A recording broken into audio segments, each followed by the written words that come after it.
Поскапеното вештачко ѓубриво и транспортни трошоци за 50 до 70% ќе ги покачат цените на основните аграрни производи, предвидуваат земјоделците. Беше минатата година 600 дера, ова година 1000 дера и некаде, да речеме, околу 70%.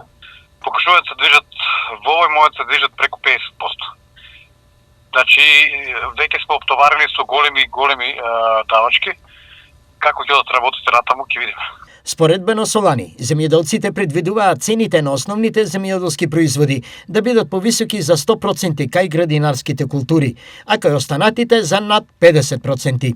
Што се однесува до споредба со минатата година, еве ако земаме основното азотно ѓубриво, шалитра или уреа, некаде беше околу 600 денара, ова година 1000 денари, што значи имаме евидентно зголемување горе-доле 100 на 100 во висината на цената. По логиката, значи, ако да е по економска логика, најмалку би требало да се покажат 50% на земјоделските производи.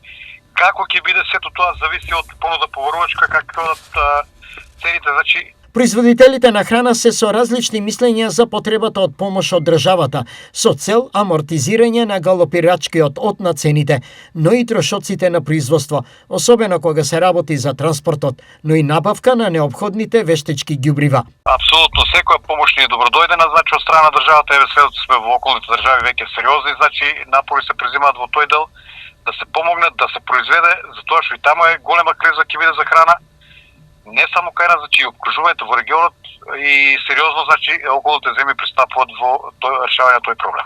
Па мислам дека и досега самите земјоделски производители бараа некој начин како да се излезе од кризата, меѓутоа за сега нема никакви резултати. Мислам дека останува се статус кво, останува времето да каже своето.